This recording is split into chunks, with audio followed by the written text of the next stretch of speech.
So we're going to teach you about diaphragmatic and 360-degree breathing. When you're recovering postpartum, breathing is a huge part of the process. Breathing is how you reconnect your core and your pelvic floor. When you look at your core as a whole system, you have your diaphragm on the top, you've got your core canister, which is your belly, your sides, and your back, and then you have your pelvic floor on the bottom.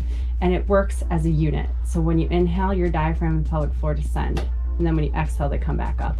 Similarly, your belly expands and your back and your sides expand when you inhale. And then when you exhale, they come back in.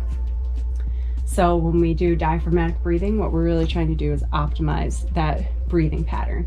And we do that by breathing into our whole core canister in 360 degrees. So we're breathing out into our sides, we're breathing down into our back, and we're breathing out into our belly equally. So you know, if you're sitting down to do this for the first time, you might find yourself inhaling into your chest and feel your shoulders going up. We call that a shallow breath, where your shoulders go up and your chest goes up and nothing's really happening down here. So what we're really focusing on is getting the breath to go where we want it to. So a good way to practice this, just for some feedback, is to put a hand on your chest and hand on your belly. Take a couple breaths, don't think about it. Try and feel what your body is doing. So for me, I kind of go up and down in my chest and my belly together.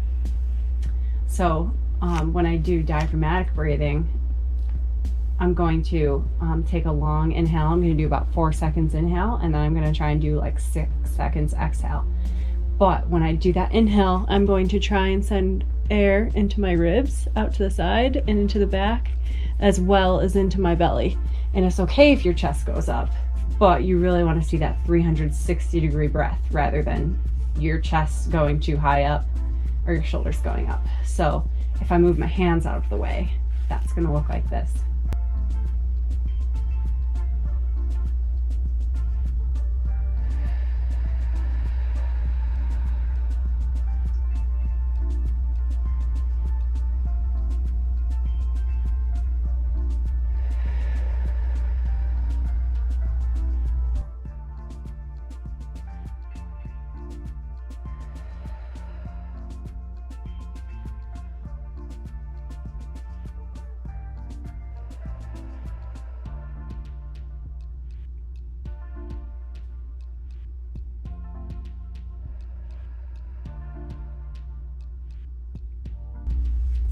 And that might not feel natural to you at first, and that's okay. That's what we're going to practice. We're going to practice sending air where you want it to go.